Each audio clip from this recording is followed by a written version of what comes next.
Puji Tuhan. Haleluya. Haleluya. Haleluya. Puji Tuhan. Kita bersyukur kalau saat ini kembali kita bisa berada di rumah Tuhan, menikmati hadirat Tuhan yang luar biasa. Amin. Saya percaya berkata di atas pujian penyembahan kita terjadi mujizat ketika kita memuji-muji Tuhan, menyembah Tuhan, memuliakan nama Tuhan. Dan saat ini kita siap menerima firman Tuhan. Sebagaimana yang saya informasikan minggu lalu bahwa saya akan menyampaikan firman Tuhan yang berkaitan dengan situasi dan kondisi yang kita hadapi di hari-hari ini. Dan tentunya segala sesuatunya harus kita lihat dari sudut firman Tuhan. Supaya apa? Supaya kita tidak terhanyut oleh setiap informasi-informasi yang tidak sesuai dengan firman Tuhan. Puji Tuhan. Mari kita buka Alkitab kita di dalam kitab Wahyu pasal 13 ayat yang ke-15 sampai yang ke-16. Mari kita baca ayat ini secara bergantian. Nanti saya baca ayat 15, Bapak Ibu Saudara baca ayat 16, dan kemudian kita akan baca bersama-sama di ayat yang ke-17. Dan kepadanya diberikan kuasa untuk memberikan nyawa kepada patung binatang itu, sehingga patung binatang itu berbicara juga dan bertindak begitu rupa, sehingga semua orang yang tidak menyembah patung binatang itu dibunuh. Dan dia menyebabkan musibah kepada semua orang, kecil atau besar, kaya atau miskin, mereka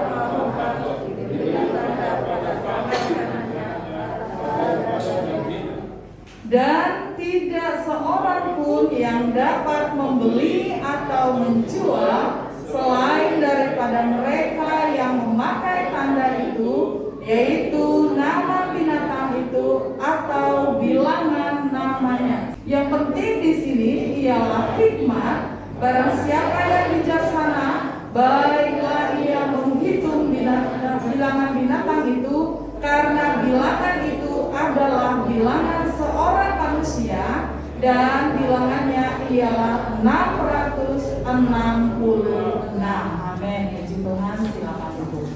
Bapak Ibu Saudara yang kasih dalam Tuhan Yesus Kristus, info apa yang sedang hot di hari-hari ini itu tentu berkaitan dengan vaksin yang sedang diedarkan, ya. Dan banyak memang pengajaran itu simpang siur, ada pro dan kontra. Baik itu mulai dari seorang hamba Tuhan, pakar teologi maupun yang bukan, ya. Yang pasti dalam hal ini tentu yang paling tepat menjelaskan adalah tim medis, karena memang mereka dipercayakan oleh Tuhan untuk bisa mempelajari kehidupan biologis, ya, kehidupan biologis manusia khususnya. Dan kalau kita perhatikan di sini banyak sekali informasi bahwa ini berkaitan dengan tanda antikristus. Dengan adanya chip 666 yang membuat orang menjadi resah, membuat anak-anak Tuhan menjadi gelisah, membuat anak-anak Tuhan sebagian tidak tahu mau bagaimana. Mau ikuti vaksin nanti takut jadi anggota antikris, mau nggak divaksin nanti tertular COVID-19, ya. Jadi mungkin serba salah. Itu sebabnya firman Tuhan hari ini memberikan penjelasan kepada saya dan saudara untuk kita memahami terlebih dahulu antikris itu siapa, dan antikris itu bagaimana cara kerjanya, bagaimana tandanya, dan tujuannya untuk apa. Ya, baik. Di depan kita lihat di sana saya jelaskan bahwa antikris itu sama dengan Dajjal, yang artinya kuasa yang melawan Allah, dan Kristus yaitu kuasa yang semakin besar menjelang kedatangan Tuhan kembali, dan yang dapat menjelma dalam orang-orang tertentu. Jadi yang dikatakan antikris ini adalah bicara bagaimana kuasa yang menentang Allah sendiri, menolak Bapa dan Anak, menolak Yesus yang adalah Kristus. Itu antikris. Dengan kata lain, pemberontak terhadap Allah.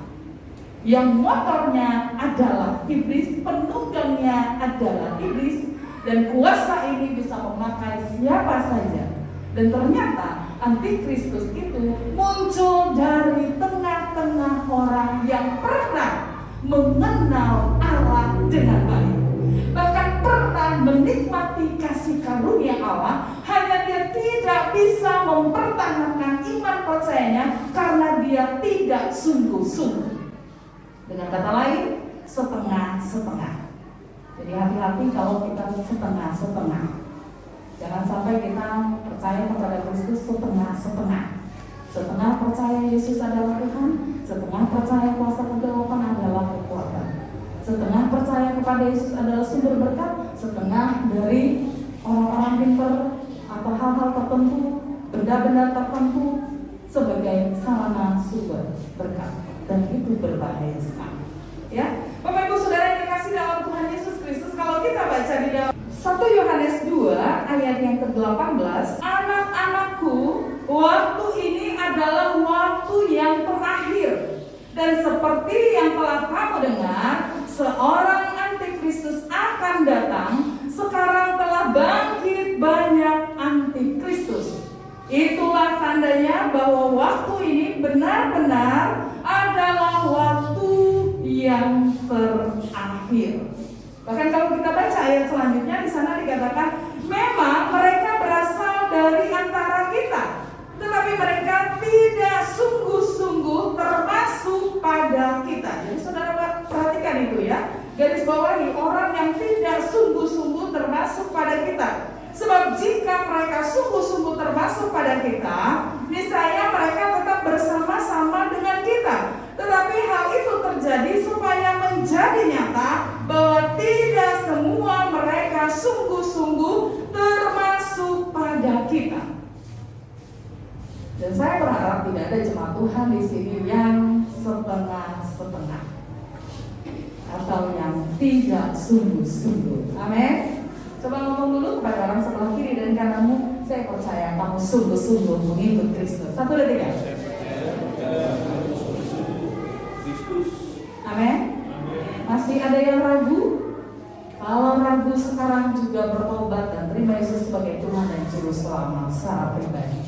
Jangan menunda keselamatan. Karena apa? Karena hidup ini di tangan Tuhan. Kita tidak tahu kapan dan waktunya. Dan jangan berpikir, oh nanti aja lah, besok aja lah, nanti aja lah, besok aja lah. Wow, kalau Tuhan sudah menutup, akhirnya tidak bisa dibuka pintu pengurangannya.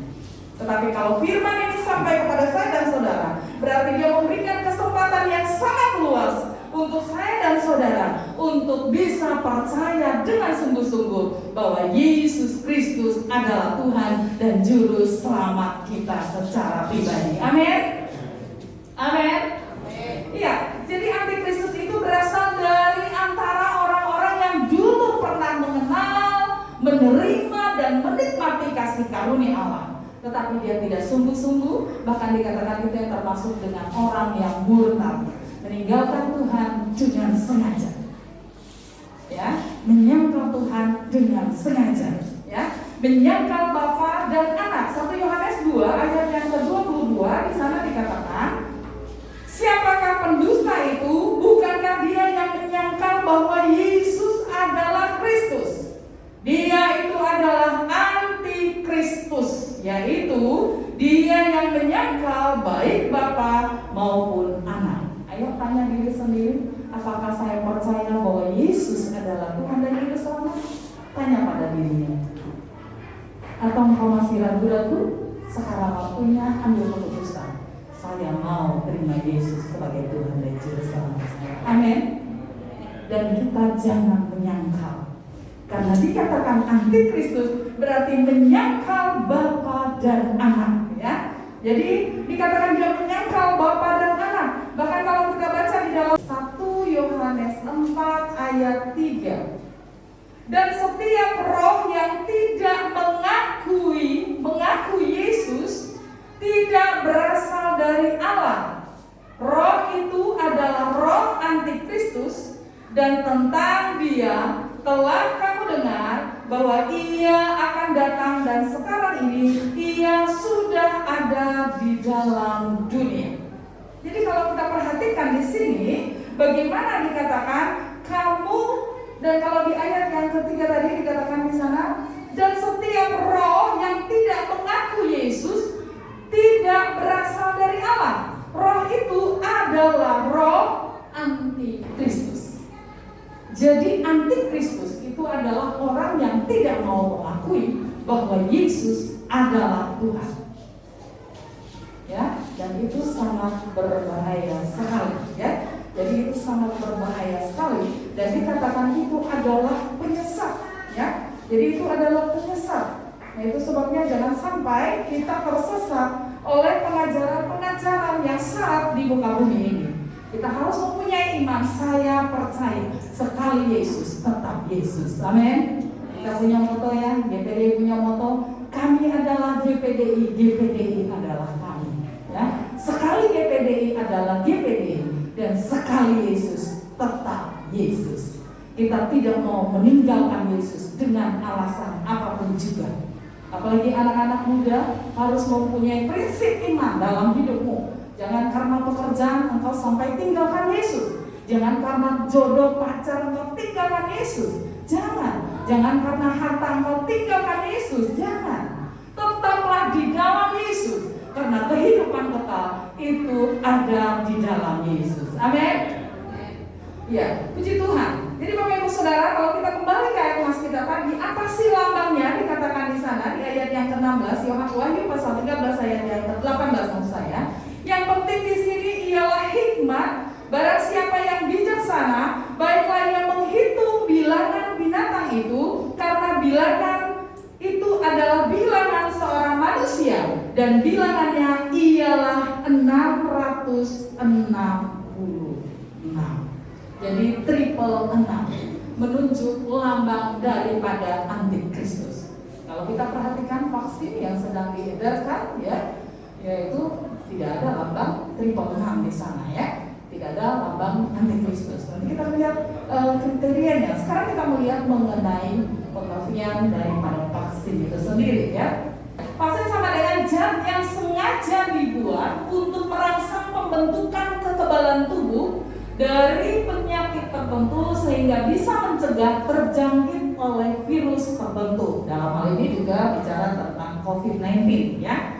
Jadi vaksin dibuat dengan sengaja oleh tim medis, oleh para ahli, di mana mereka sudah menyelidiki, mereka sudah menguji secara klinis dan tingkat dunia, dikatakan dengan sasaran apa? Dengan ketika vaksin ini diberikan kepada seseorang, maka seseorang itu akan menerima antibodi, kekebalan tubuh, sehingga dengan dia memiliki antibodi tersebut, ya, dari virus yang dilemahkan sebenarnya dari zat tertentu, ketika ada virus di sekitar dia atau masuk ke tubuh dia, itu dia tidak mudah terpapar, ya. Dan seandainya pun dia terjangkit, tapi setelah divaksin, maka dia tidak akan sampai dikatakan terinfeksi, apalagi sampai meninggal.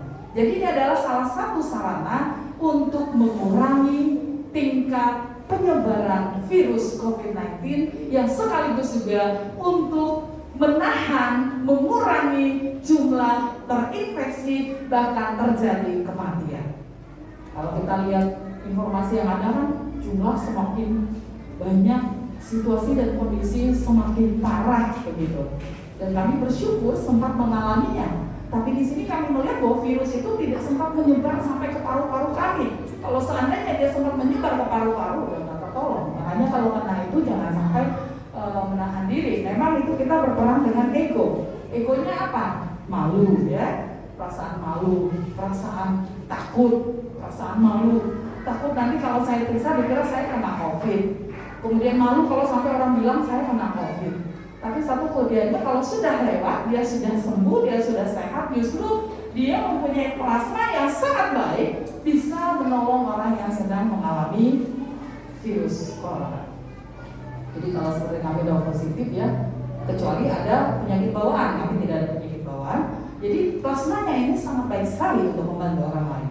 Jadi ketika divaksin, berarti dia akan menerima satu zat tertentu yang akan menimbulkan antibodi, kekebalan tubuh terhadap virus tertentu, ya. sehingga dia tidak mudah terinfeksi, tidak mudah terpapar, bahkan juga untuk mengurangi tingkat kematian tadi. Makanya kami bersyukur kalau bisa sehat, bisa pulih, bisa lewat dari maut, itu adalah anugerah Tuhan yang luar biasa. Karena tidak sedikit mereka masuk, kemudian tidak keluar lagi. Kalaupun keluar sudah langsung ke pemakaman, di mana prosesnya sangat cepat. Dan saya percaya jemaat Tuhan di sini akan diproteksi oleh darah anak domba. Amin. Kita divaksin oleh darah Yesus, ya. Ada kekebalan iman, ada kekebalan roh, sehingga kita tidak terkonfirmasi oleh segala penyakit yang sedang merebak. Terlebih tidak terkonfirmasi oleh dosa yang sedang merajalela di akhir zaman ini. Jadi Bapak Ibu Saudara yang terkasih dalam Tuhan Yesus Kristus, kalau saya pelajari juga ya, bagaimana informasi dari Pusat Penyelidikan Penyakit itu, COD, bahwa tujuan vaksin adalah untuk mengenali kuman yang menyerang, virus atau bakteri. Jadi ketika seseorang divaksin, maka itu akan mengenali virus apa yang ada di tubuh orang tersebut. Kemudian memproduksi antibodi atau protein secara alami sebagai sistem kekebalan untuk melawan penyakit. Itu fungsi daripada vaksin. Siapa tahu di sini ketakutan ya, tapi nanti kita lihat karena ada kriterianya ya, yang tentunya nanti medis yang akan lebih menjelaskan lebih detail dalam hari ini. Yang saya ingin jelaskan di sini bagaimana bahwa kita juga harus memahami seperti berita-berita yang kita dengarkan, jangan sampai kita hanya mendengar dari luar. Kita harus lihat dari firman Tuhan, dari sisi firman Tuhan. Kemudian dari Pusat Penyelidikan Penyakit ini dikatakan menunjukkan bahwa tujuan divaksin berarti mengikat penyakit dengan cara melawannya sehingga tidak terpapar di kemudian hari. Makanya orang divaksin nggak boleh yang sudah terkonfirmasi COVID. Divaksin berarti mendapat perlindungan terhadap virus tertentu. Jadi kalau seseorang divaksin berarti dia akan mendapat perlindungan, ya. Jadi kalau saudara ingat dulu istilahnya kayak wabah penyakit cacar, ya kan? Kalau dia sudah divaksin, imunisasi, kita kan dari kecil tuh ada ya imunisasi cacar dan sebagainya. Itu untuk mencegah supaya tidak mudah tertular. Dan seandainya pun tertular, itu tidak akan sampai pada tingkat terinfeksi yang parah dan tidak akan sampai meninggal. Itu tujuannya, ya. Jadi itu sangat baik sekali. Jadi divaksinasi mengurangi jumlah orang yang tertular dan juga mengurangi jumlah orang yang meninggal akibat virus tertentu. Tapi tetap kita harus ingat bahwa hidup ini ditetapkan oleh Allah. Amin. Banyak hal bukan hanya karena COVID, seperti beberapa waktu ini kita bisa melihat bagaimana kondisi alam yang sedang terjadi yang mengakibatkan orang sangat banyak meninggal dunia dalam waktu yang sama, baik melalui korban banjir, melalui korban longsor, melalui gempa bumi dan lain sebagainya. Ya, jadi itu banyak sekali. Yang pasti hidup ini tetap ada di tangan Tuhan dan Tuhan yang berhak memberikan nyawa, sebaliknya Tuhan yang berhak untuk mengambil nyawa. Tetapi Tuhan memberikan hikmat kepada para dokter, kepada tim medis untuk mempelajari struktur organ-organ tubuh kita dan mempelajari kondisi kesehatan kita. Jadi Tuhan memang memberikan hikmat kepada mereka. Itu sebabnya Tuhan memberikan segala sesuatu sesuai dengan job description-nya, ya. Dan kita bersyukur itu kalau ini sudah ditemukan, ini adalah berkat Tuhan. Tinggal kita melihat dari kacamata rohani dan kita lihat diri kita, apa ada penyakit bawaan nggak boleh, ya. Jadi nanti kita lihat di situ ya. Oke, sekarang kita lihat perbedaan vaksin dengan antikristus tadi. Tadi kita sudah lihat ya siapa antikristus. Dia adalah kuasa yang melawan Allah, yang menyangkal Bapa dan Anak, menyangkal penjelmaan Kristus dan orang-orang yang tidak sungguh-sungguh di dalam Kristus. Ya, itu antikristus dengan logo apa tadi? Triple 6. Oke, sekarang kita kembali ke Wahyu pasal yang ke-13. Di sana kita melihat perbedaan vaksin dan antikristus. Sekarang kita lihat dulu. Yang pertama di ayat yang ke-15. Dan kepadanya diberikan kuasa untuk memberikan nyawa kepada patung binatang itu, sehingga patung binatang itu berbicara juga dan bertindak begitu rupa, sehingga semua orang yang tidak menyembah patung binatang itu dibunuh. Jadi antikristus dan yang memakai triple 6 ini tujuannya untuk menunjuk bahwa dia adalah orang yang menyembah kepada antikristus. Jadi kalau ada orang tidak menyembah kepada antikristus, kalau masuk di zaman antikristus, masa aniaya besar di mana aniaya yang belum pernah terjadi dan tidak akan pernah terjadi lagi. Kalau dia masuk pada masa aniaya tersebut, kalau dia tidak menggunakan angka itu, maka dia akan dibunuh. Tetapi jika dia menerima angka triple 6, berarti menunjuk bahwa dia menyangkal Yesus Kristus adalah Tuhan. Berarti dia masuk dalam kelompok antikristus. Ya. Jadi tujuannya tanda tersebut, tanda triple 6 menunjukkan bahwa kelompok itu menyembah kepada antikristus. Yang saya pelajari dan saya simak dari penggunaan vaksin yang resmi, yang memang disebarkan oleh pemerintah secara resmi, itu tidak ada hubungannya dengan penyembahan. Jadi artinya kalau kita lihat ya, gelombang yang pertama itu kan presiden yang pertama ya, setelah presiden para menteri, kemudian tim medis ya. Dan tidak ada setelah mereka divaksin terus yang Kristennya tiba-tiba jadi non Kristen. Tidak ada infonya itu. Artinya tidak ada hubungannya dengan penyembahan. Ya. Jadi vaksin tidak ada hubungannya dengan penyembahan. Ya. Orang Kristen, mungkin dokter yang Kristen terus divaksin terus dia jadi non Kristen atau tidak menyembah kepada Kristus. Tidak ya. Mereka akan tetap pada keyakinannya, imannya masing-masing. Artinya vaksin ini tidak berpengaruh dengan masalah penyembahan. Bisa tangkap yang pertama ini? Perbedaannya, oke? Kalau tanda antikris itu menunjuk itu berkaitan dengan penyembahan kepada antikristus. Berarti memberontak kepada Allah, menolak Bapa dan Anak, ya, menolak bahwa Kristus atau Yesus itu adalah Allah yang menjadi manusia. Ya, tetapi kalau divaksin bukan berarti dia lantas berpengaruh dengan pertumbuhan imannya. Itu yang harus ditangkap yang pertama, ya, supaya Bapak Ibu Saudara jangan sampai keliru dalam memahami apa yang sedang terjadi saat ini. Kami perlu menyampaikannya supaya jemaat tetap ada dalam kebenaran firman Tuhan dan tetap sehat. Kita lihat dulu bahwa orang yang menggunakan tanda antikris triple 6 itu maka akan muncul bisul. Wahyu pasal 16 ayat 2. Maka pergilah malaikat yang pertama dan ia menumpahkan cawannya ke atas bumi, maka timbullah bisul yang jahat dan yang berbahaya pada semua orang yang memakai tanda dari binatang itu dan yang menyembah patungnya. Jadi kalau tadinya orang itu tidak menyembah kepada antikristus, tapi ketika dia diancam dan akhirnya dia menerima triple 6 atau tanda itu, ya, chip itu, maka akan muncul bisul yang jahat. Ya, bukan bisul biasa ya perawat. Saya tahu perawat pernah bisul ya. Tapi biasa orang bisul ini gara-gara kelebihan protein. Jadi kalau dia sudah suka bisul, kalau periksa ke dokter biasanya yang dilarang makan telur. Jadi kebanyakan makan telur ya. Kelebihan protein. Tapi yang dimaksud adalah bisul yang jahat, yang mematikan, yang mengerikan. Ya, makanya kalau sampai ada masuk dalam masa aniaya besar, mau tidak mau, kalau dia mau tetap mempertahankan Yesus dalam hidupnya, maka dia akan dianiaya. Itu sebabnya jangan kita mau. Amin. Katakan, Tuhan, saya mau mengalami penyingkiran sebelum masa antikris. Haleluya. Roh Kudus akan menyingkirkan kita dari masa aniaya tersebut.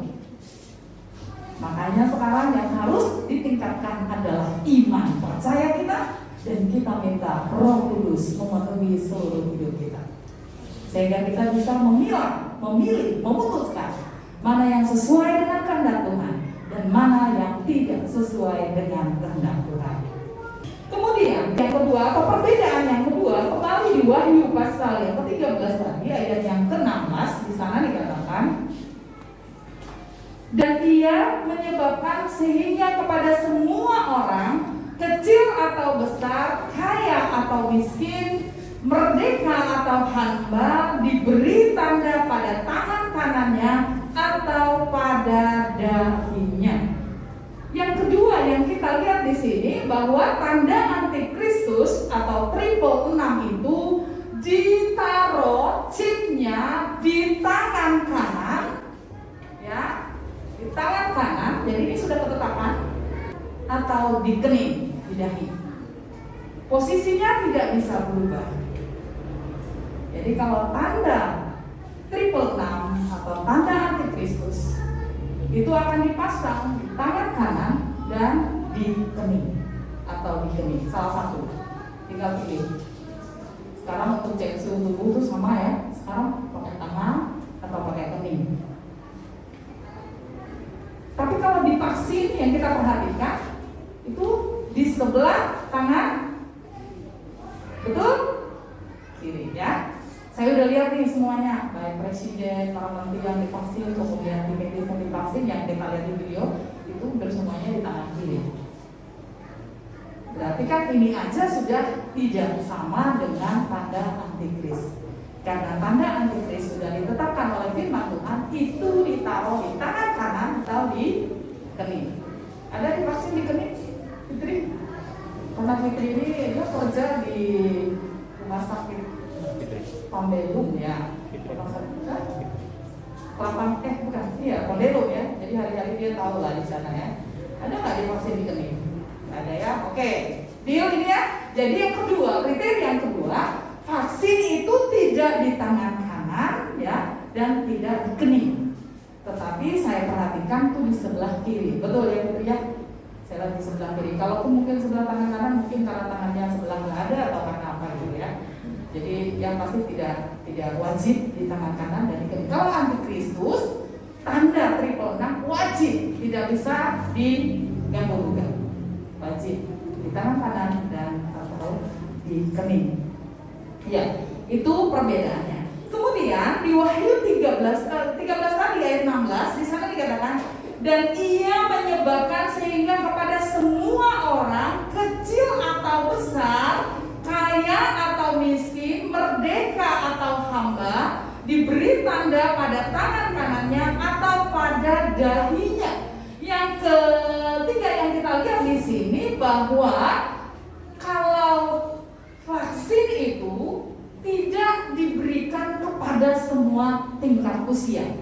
Tapi kalau tanda antikristus itu semua, mau dia kecil, mau dia besar, mau dia tua, mau dia sehat, mau dia sakit dan lain sebagainya, semua akan dikenakan tanda antikristus. Dan mereka yang menyembah kepada antikristus wajib dipasang, ya.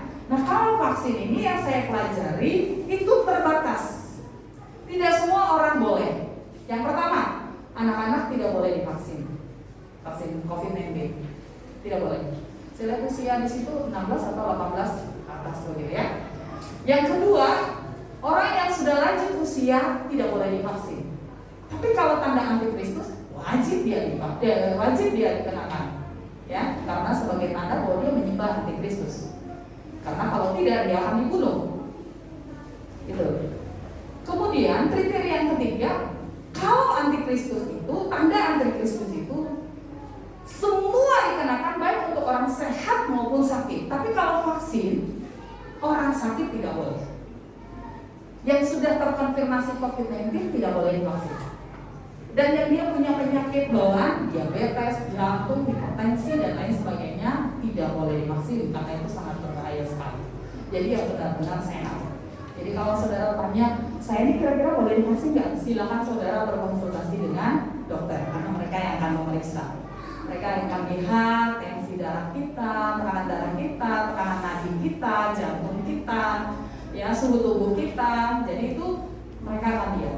Kalau mereka lihat memang bagus, normal, baru bisa divaksin. Kemudian tidak boleh untuk ibu-ibu hamil. Ingat ya, ini ada dua yang ibu hamil. Jangan sampai saudara pergi ke puskesmas besok, aku mau divaksin soalnya firman Tuhan bilang Itu tidak melarang firman Tuhan, tapi untuk ibu hamil ada peraturan, tidak boleh divaksin virus virus corona, tidak boleh ya. Jadi kalau yang boleh itu adalah imunisasi supaya bayinya sehat. Jadi ibu yang sedang hamil, apalagi semester pertama itu harus dijaga. Jangan malas makan karena mual, nggak mau makan, menyiksa diri, saudara lupa bayi saudara membutuhkan gizi dan vitamin ya. Dan saya sarankan makanan paling sederhana untuk ibu hamil itu adalah buah pisang. Karena waktu saya hamil Leona itu makannya pisang, biar nggak minum susu kalau makan pisang itu terpenuhi gizinya ya. Jadi malam sebelum tidur saya selalu makan pisang ya. Dan itu murah meriah, 1 kilo cuma 4.000 ya. Kalau mungkin kita tidak bisa beli yang susu yang yang mahal-mahal ya, saudara bisa menggunakan buah-buahan, sayur-sayuran, ikan dan sebagainya. Nah kalau vaksin itu tidak boleh. Tapi kalau antikristus, tanda antikristus mau dia hamil kayak, mau dia nggak hamil kayak, mau dia laki-laki, mau dia perempuan, mau dia kecil, mau dia tua, harus dikenakan tanda antikristus tersebut. Dari ini sudah berbeda dengan firman Tuhan. Amin. Haleluya. Puji Tuhan. Ya, puji Tuhan ya. Jadi kita bisa lihat ini ayat dari firman Tuhan ya. Masih ada hal-hal lain, kriteria yang lain yang secara medis yang nanti Bapak Ibu saudara mungkin bisa tanyakan langsung kepada tim medis ketika saudara mau divaksin. Yang pasti itu benar-benar harus dalam kondisi yang fit, usia yang tepat ya, dan seperti tadi tidak boleh ada penyakit bawaan dan lain sebagainya. Dan kita minta darah Yesus Kristus menguduskan roh, jiwa, dan tubuh kita. Amin. Kita minta setiap hari darah Yesus Kristus menyembuhkan segala sakit penyakit kita, membersihkan segala organ-organ tubuh kita dari segala virus, dari segala bakteri, dari segala kuman dan lain sebagainya. Dan kita harus imani bahwa tubuh kita adalah bait Allah, tempat kediaman Roh Kudus. Amin. Kalau tubuh ini adalah tempat kediaman Allah, bait Allah, tempat tinggal Roh Kudus, saya percaya berarti tubuh kita sehat baik secara rohani, jiwani, dan jasmani. Roh, jiwa, dan tubuh kita. Sebagaimana Paulus katakan, hendaklah roh, jiwa, dan tubuhmu terpelihara dengan sempurna sampai kedatangan Tuhan Yesus Kristus yang kedua kali. Bapak Ibu Saudara yang terkasih dalam Tuhan Yesus Kristus, kriteria yang berikutnya di ayat yang ke-17, Wahyu pasal 13 ayat yang ke-17.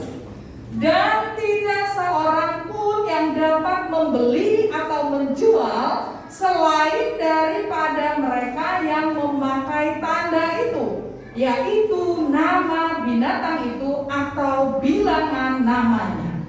Jadi tanda antikristus 666 berfungsi untuk berjual beli.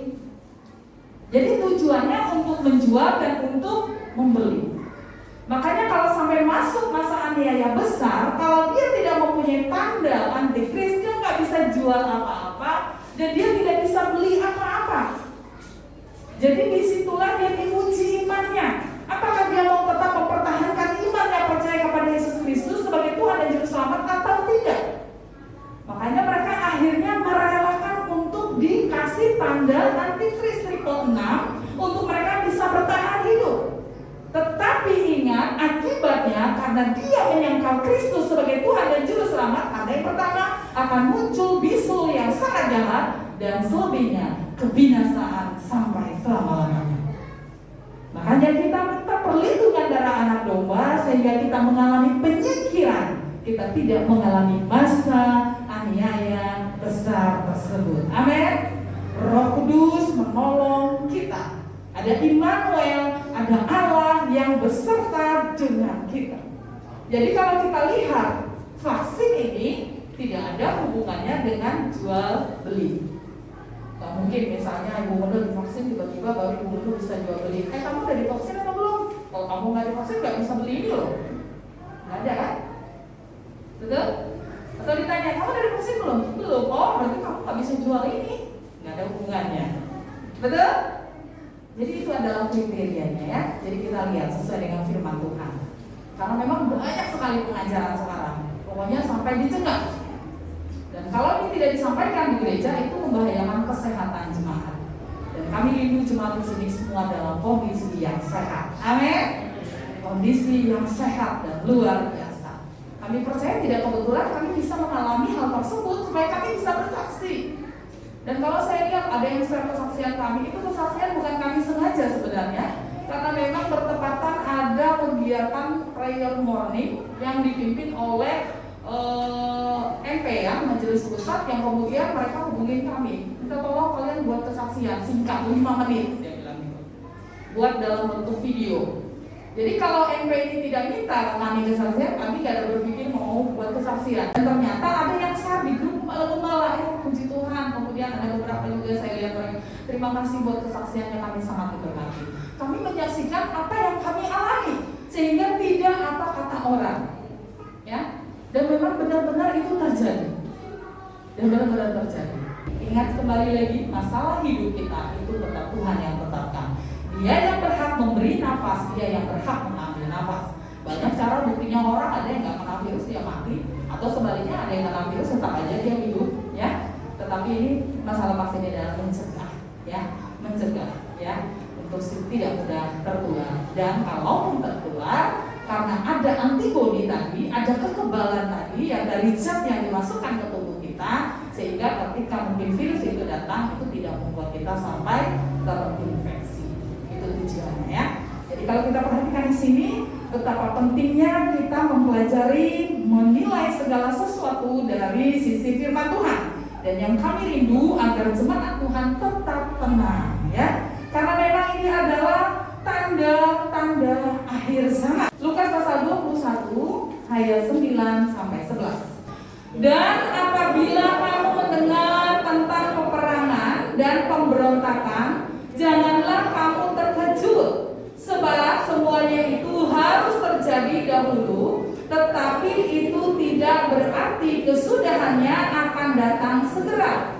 Ia berkata kepada mereka, bangsa akan bangkit melawan bangsa dan kerajaan melawan kerajaan, dan akan terjadi gempa bumi yang dahsyat, dan di berbagai tempat akan ada penyakit sampar dan kelaparan, dan akan terjadi juga hal-hal yang mengejutkan dan tanda-tanda yang dahsyat dari langit. Jadi ketika kita mendengar berita gempa di sana, banjir di sana, longsor di sana, orang mati dalam waktu seketika, seperti kemarin baru saja pesawat Sriwijaya hilang kontak dan semua penumpang dan pilotnya meninggal dunia. Tiba-tiba dengar banjir, tiba-tiba dengar gempa, tiba-tiba dengar longsor dan sebagainya. Kita tidak perlu heran dan kita tidak perlu terkejut, karena semua itu sudah dicatat di dalam firman Tuhan. Amin. Markus pasal 13 ayat 7 sampai 8. Dan apabila kamu mendengar deru perang atau kabar-kabar tentang perang, janganlah kamu gelisah. Semuanya itu harus terjadi, tetapi itu belum kesudahannya. Sebab bangsa akan bangkit melawan bangsa dan kerajaan melawan kerajaan, akan terjadi gempa bumi di berbagai tempat, dan akan ada kelaparan. Semua itu barulah permulaan penderitaan menjelang zaman baru. Amin. Jadi tidak usah terkejut, tidak usah takut, bahkan tadi dikatakan jangan gelisah. Katakan pada orang sebelah kiri dan kananmu, jangan gelisah, jangan cemas, jangan takut. Ya. Jadi bagaimana sikap kita menghadapi situasi dan kondisi di akhir zaman ini? Sikap kita tidak boleh gelisah, tetapi harus tetap tenang dan berdoa. Katakan, tetap tenang dan berdoa. Amin. Tetap tenang, jangan ketakutan. Karena Ayub katakan kalau kita takut maka itu yang akan mendatangi kita. Ayub 3 ayat yang ke-25.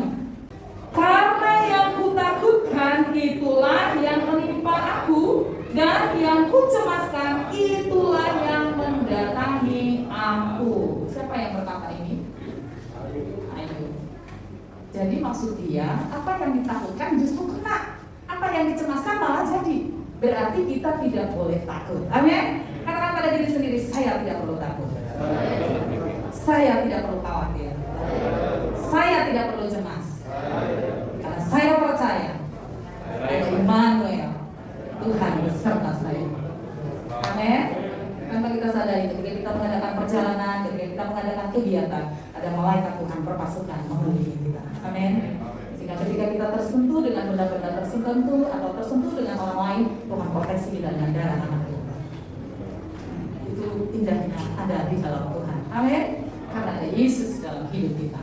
Tetapi tetap perhatikan protokol kesehatan. Wah, ini perlu diingatkan. 1, 2, 3. Tetap perhatikan protokol kesehatan. Tetap ya. Kalau saudara ke pasar, jangan sampai maskernya nggak dipasang.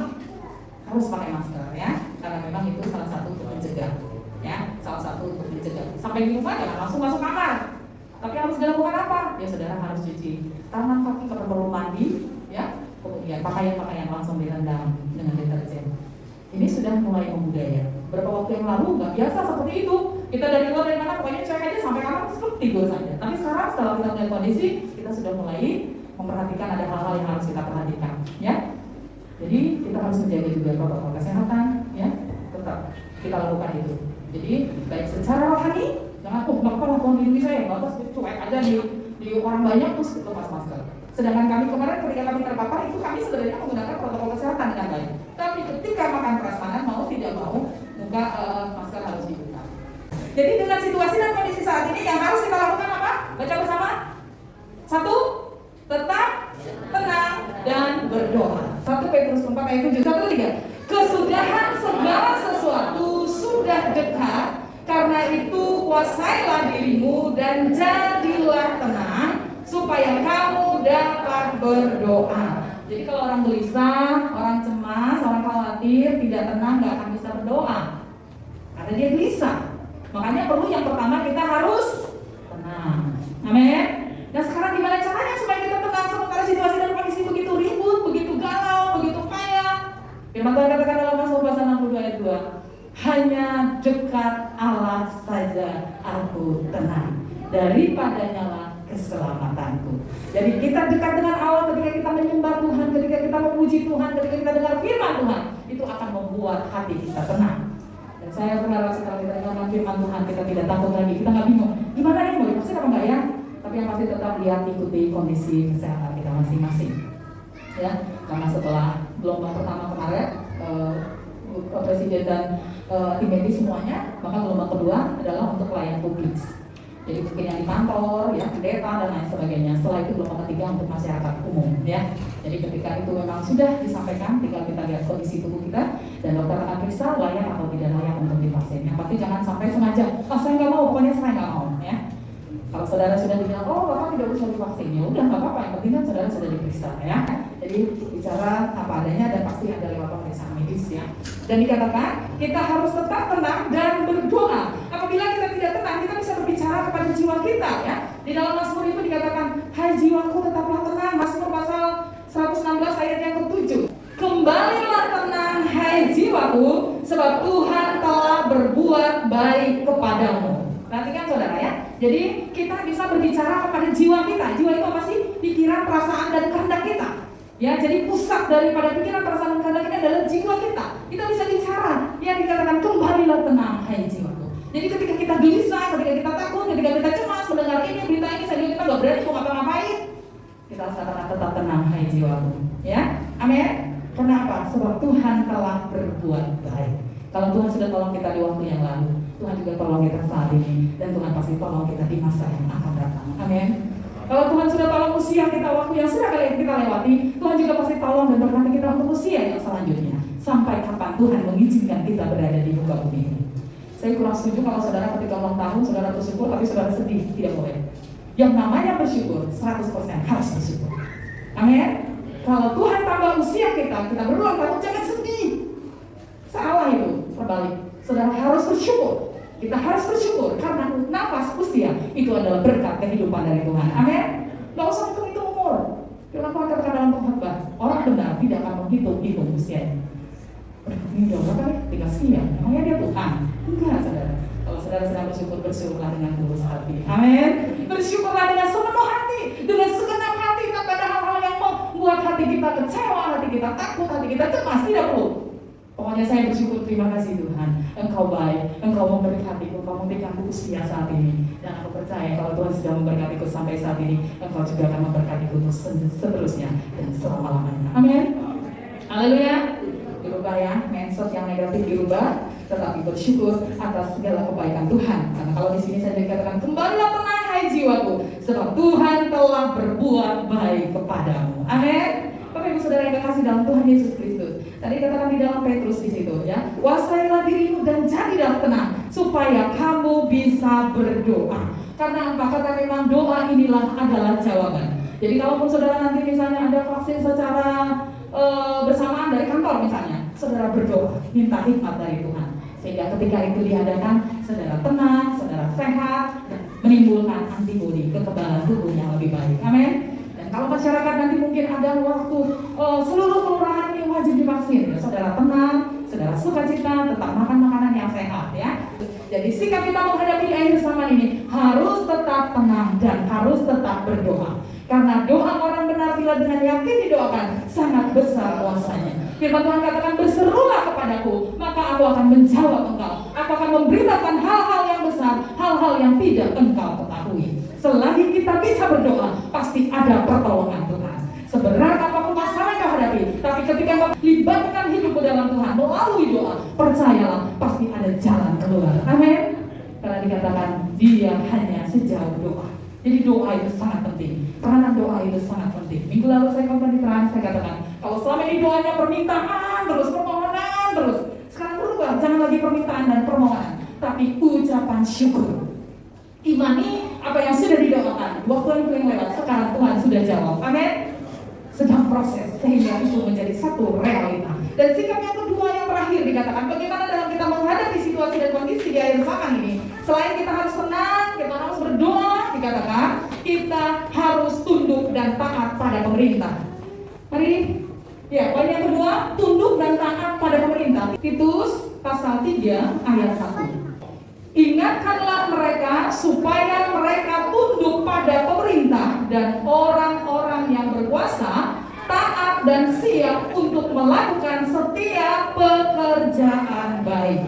Sekarang Roma pasal 13 ayat 1 sampai 4.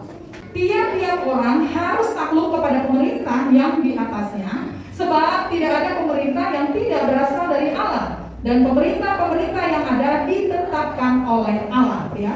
Sebab itu barang siapa melawan pemerintah, ia melawan ketetapan Allah, dan siapa yang melakukannya akan mendapat manfaat atas dirinya.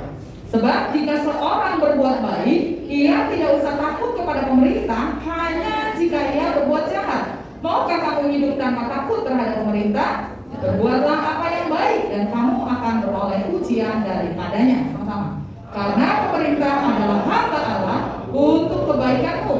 Tetapi jika kau berbuat jahat, takutlah akan dia, karena tidak percuma pemerintah menyandang pedang. Pemerintah adalah hamba Allah untuk membalaskan murka Allah atas mereka yang berbuat jahat. Sebab itu perlu kita menaklukkan diri, bukan saja oleh karena kemurkaan Allah, tetapi juga oleh karena suara hati kita. Suara hati sama dengan hati nurani ya. Amin. Jadi sikap yang kedua, selain kita tetap tenang, tetap tidak goyah, tetap berdoa. Yang kedua, kita harus taat dan tunduk pada pemerintah. Berkaitan dengan masalah vaksin, ini adalah keputusan dari Jokowi yang tentunya dia sudah mengadakan rapat besar dengan para tim medis. Ya, dan setelah dipelajari, diperhatikan, dan memang sudah diuji klinis secara tingkat dunia dikatakan, sehingga akhirnya bangsa Indonesia mengambil keputusan untuk menerima vaksin tersebut. Memang dalam 4 sumber ya. Jadi ada 4 sumber. Ketika kita berdoa, Tuhan tolong yang mana nih? Ya, supaya benar-benar yang pas ke masyarakat itu adalah vaksin yang terbaik, yang benar-benar berdampak kepada kekebalan tubuh, kepada peningkatan antibodi kita. Amin. Puji Tuhan, Bapak Ibu Saudara yang terkasih dalam Tuhan Yesus Kristus. Mari kita semakin kuat di dalam Tuhan, dan kita harus tetap tunduk kepada pemerintah. Kita tidak melanggar ataupun tidak memberontak terhadap pemerintah. Tetap lakukan, ikuti, karena tadi dikatakan pemerintah adalah hamba Tuhan. Ya, jadi Tuhan memakai mereka sama seperti misalnya peraturan-peraturan di jalan, ya, peraturan lalu lintas, rambu-rambu lalu lintas. Di situ sudah ada rambu-rambu, ada merah berarti saudara harus berhenti. Jangan merah dibilang pink. Kemudian ada kuning, saudara malah semakin tancap gas. Seharusnya saudara sudah mulai kurangin gas. Dan kalau udah hijau baru saudara bisa jalan. Jangan hanya tunggu nanti flip, ya, tetapi dikatakan dari hati nurani kita, suara hati kita, ya. Karena ada juga yang berkendaraan seperti itu. Sudah merah malah, oh masih pink kok katanya gitu ya. Akhirnya dublek. Nah, salahkan siapa? Salahkan orang lain, ya. Jangan. Ikuti taat pada pemerintah. Ketika kita tidak ada SIM, memang justru kalau SIM kita mati, ya SIM kita tidak aktif, pasti itu merasa tertuduh. Akhirnya bawa kendaraan merasa takut-takut. Tapi coba kalau ada SIM, nyari-nyari mana nih polisi kok nggak manggil saya, gitu ya. Jadi selagi kita taat dan tunduk, itu juga akan untuk kebaikan kita.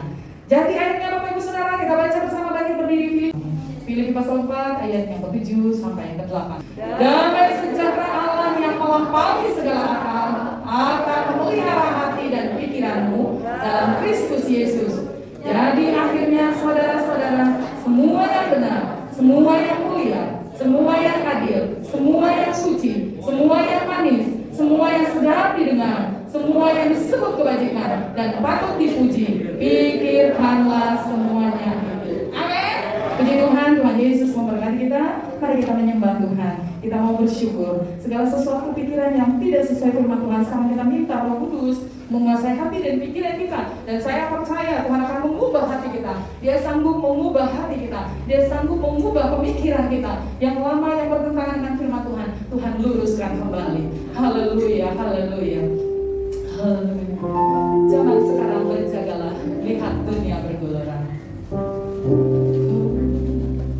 Terima kasih Tuhan. Jangan sekarang berjagalah, lihat dunia bergelora.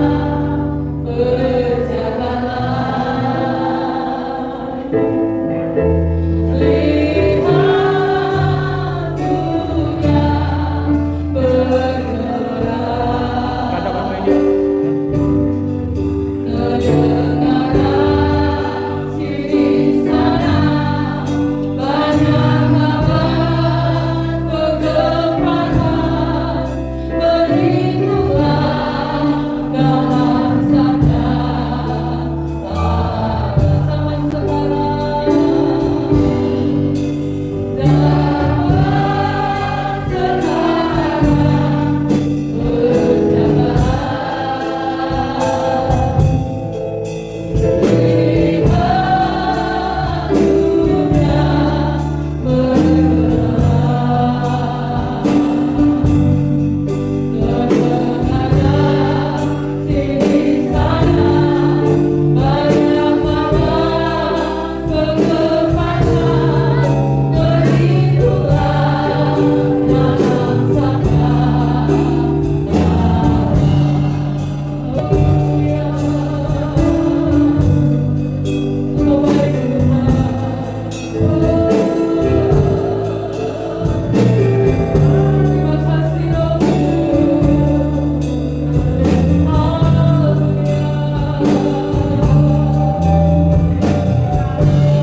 Terima kasih Bapak, kami bersyukur kepadamu buat siang yang diberkati oleh Tuhan.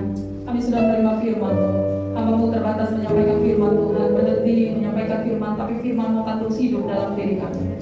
Engkau memberikan pencerahan, pengarahan kepada kami seluruh jemaat Tuhan di tempat ini, keluarga besar kami, sehingga kami bisa memilah mana yang baik, mana yang tidak baik, mana yang sesuai kehendak Tuhan dan yang tidak sesuai kehendak-Mu. Di hari-hari ini Bapak, mungkin di masa-masa yang agak sulit, masa-masa yang pelik, tapi kami imani sesuai dengan janji firman-Mu bahwa Engkau Immanuel, Engkau Allah yang beserta kami tanpa batas. Engkau terus menyertai setiap langkah hidup kami. Engkau terus memulihkan dan memberkati keluarga kami. Engkau memberkati seluruh anak-anak menantu dan cucu kami. Engkau memberkati seluruh orang tua kami, mertua kami, kakak kami, adik-adik kami, ponakan-ponakan kami, bahkan seluruh keluarga besar kami.